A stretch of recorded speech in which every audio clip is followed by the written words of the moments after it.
ভারতের দিক থেকে কিন্তু গত 15 বছর তারা যেটাকে আমরা যেটা বলা হয়ে থাকে স্বর্ণযুগ সম্পর্কে, তাদের জন্য কিন্তু সত্যি সেটা স্বর্ণযুগ ছিল। তার কারণ হচ্ছে তারা যেই বিষয়গুলো নিয়ে তাদের কনসার্ন বা তাদের চিন্তার কারণ ছিল, সে সবগুলো বিষয় কিন্তু মোটামুটিভাবে তারা এই গত 15 বছরে সমাধান করতে পেরেছিল মোটা দাগে। ভারতের সাথে কিছু মৌলিক জিনিস আছে, সেটা মোটা দাগে পরিবর্তন হয় না, সেটা যেই ধরনের সরকারি বাংলাদেশে থাকুক। ভারত বাংলাদেশ সম্পর্কের অনেকগুলো উপাদান আছে। একটা হচ্ছে ধরেন আমাদের ভৌগোলিক অবস্থান আমাদের একটা বড় নির্ণায়ক। আমরা কি ধরনের পররাষ্ট্রনীতি পরিচালনা করব, এটাকে আমরা ডিটারমিনেন্ট বলি, ফরেন পলিসি ডিটারমিনেন্ট। এখন সেখানে ধরেন আমার ভৌগোলিক অবস্থান একটা আমার জন্য বড় ধরনের নির্ধারক হিসেবে কাজ করে।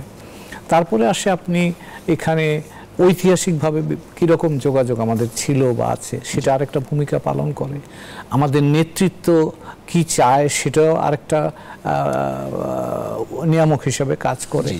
আমার জনগণের সার্বিকভাবে আমার জাতীয় সক্ষমতা কি আছে, সেটার একটা বিষয় হিসাবে কাজ করে। তো কাজেই আমাদের এই ভারতের সাথে সম্পর্ক, যেহেতু ভারত আমাদের নিকটতম প্রতিবেশী এবং যেহেতু আমাদের একটা পারস্পরিক নির্ভরশীলতা আছে এবং যেহেতু সম্পর্কটা বহুমাত্রিক, একেবারে সাধারণ মানুষ থেকে শুরু করে রাষ্ট্রীয় পর্যায় পর্যন্ত, ব্যবসা বাণিজ্য থেকে শুরু করে সর্বপর্যায়ে আমাদের আছে, যেটাকে আমরা বহুমাত্রিকতা বলি।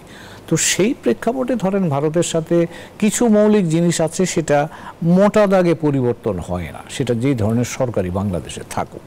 কিন্তু কখনো কখনো যখন নেতৃত্বের পরিবর্তন ঘটে, তখন এখানে প্রায়োরিটাইজেশনের তফাৎটা কখনো কখনো কিন্তু পরিলক্ষিত হয়। 5 আগস্টের মাধ্যমে যে পট পরিবর্তন বাংলাদেশের রাজনীতিতে এবং শেখ হাসিনার এভাবে বিদায়ী এবং অন্তর্বর্তী সরকার গঠিত হলো ডক্টর ইউনূসের হাতে এখন দেশ, এই পট পরিবর্তনকে ভারত কিভাবে দেখছে বলে আপনার মনে হয়?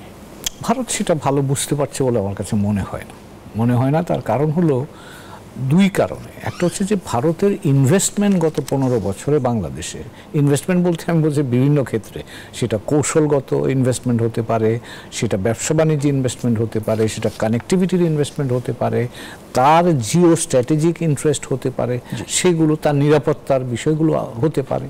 এই সামগ্রিক বিষয়ে যদি আপনি লক্ষ্য করেন, তাহলে ভারতের দিক থেকে কিন্তু গত 15 বছর তারা যেটাকে আমরা যেটাকে বলা হয়ে থাকে স্বর্ণযুগ সম্পর্কে, তাদের জন্য কিন্তু সত্যি সেটা স্বর্ণযুগ ছিল। তার কারণ হচ্ছে তারা যেই বিষয়গুলো নিয়ে তাদের কনসার্ন বা তাদের চিন্তার কারণ ছিল, সে সবগুলো বিষয় কিন্তু মোটামুটিভাবে তারা এই গত 15 বছরে সমাধান করতে পেরেছিল মোটা দাগে।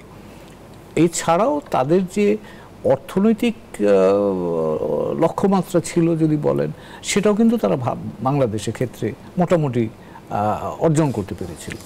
যদি বলেন যোগাযোগ, মানুষের যোগাযোগ, যেটাকে আমরা বলি, সমাজের বহু শ্রেণী পেশার মানুষদের সাথে কিন্তু তাদের যোগাযোগ তারা বাড়িয়েছিল, এটা সত্যি কথাই।